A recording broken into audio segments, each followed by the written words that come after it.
Saturday, the United States went to war with Iran. Bombs dropped, the supreme leader was killed, American soldiers died, and today, March 2nd, the President of the United States held a press conference. He talked about a ballroom. Let that sit for a second. It's Trump time. See that nice drape? When that comes down right now, you see a very, very deep hole. But in about a year and a half from now, you're going to see a very, very beautiful building.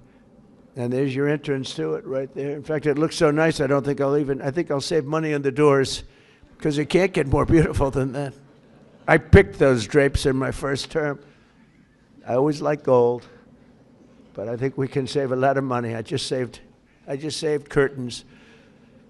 But, and it'll be spectacular. It'll be the most beautiful ballroom. I believe it because I built many a ballroom. I believe it's going to be the most beautiful ballroom anywhere in the world. And when you hear all that hammering out there, you know why the First Lady is not thrilled exactly. She said, will the pile drivers ever stop? You know, they go from 6 in the morning till 11:30 in the evening. Can you imagine? Here? You know what? To me, that's a beautiful sound. She doesn't like it. I love it. You know what? To me, other than here, because we're donating it, not a penny to the taxpayer. It'll be under budget, ahead of schedule. It'll be 400 million or less. Most people say 400 million or more. No, it'll be less. But when I hear that sound, that beautiful sound behind me, it means money, so I like it. But my wife isn't thrilled. She said, this is getting crazy. I said, don't worry about it. We'll be all finished up in a few months.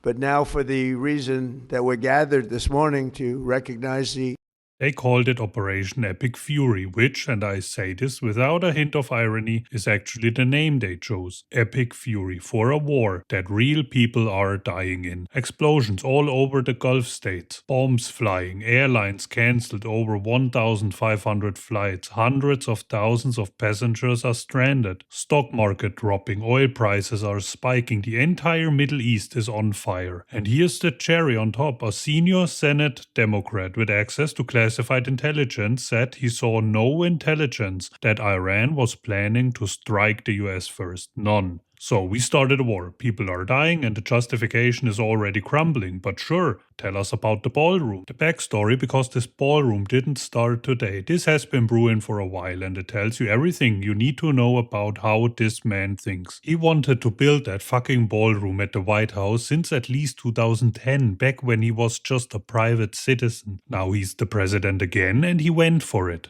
In October, he demolished the east wing of the White House to make room for it. The east wing of the White House, demolished quickly, quietly, before anyone could really stop him. Funders of this ballroom include Apple, Amazon, Google, Meta, Coinbase, Palantir, and Lockheed Martin. Again, slowly, Lockheed Martin, one of the biggest weapons manufacturers in the world, a company that profits directly from war, is helping fund the president's personal ballroom renovation. You really can't make this stuff up. Now, to be fair, the White House did call criticisms of this project manufactured outrage from unhinged leftists. Because nothing says I'm focused on governing like spending your morning writing angry posts about people who don't like your curtains. So here we are, day 3 of a war. Real Americans in body bags. Families in Iran, many of whom reportedly came into the streets celebrating when the regime was hit. Because they lived under that government their whole lives, now also dying. A region destabilizing in real time. And the president is talking about marble finishes and glass bridges.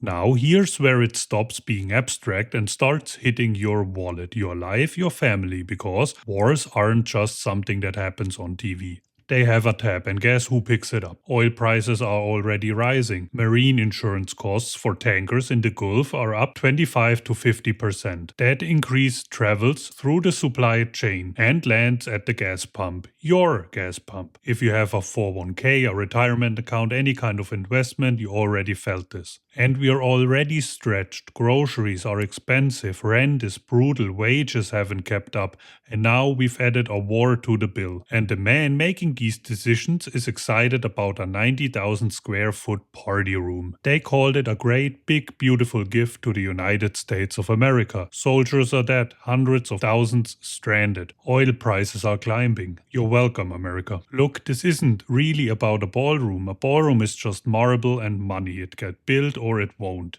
This is about what a man chooses to talk about when people are dying because of decisions he made. And today, on day 3 of a war he started, with American soldiers dead, with your gas prices about to climb, with the world holding its breath, he was lit up talking about a glass bridge. You don't have to be a Democrat or a Republican to find that disturbing. You just have to pay attention. Nobody is coming to save you. Nobody's coming to save us. But at least now we know what they're thinking about instead, or what Sauron is thinking about.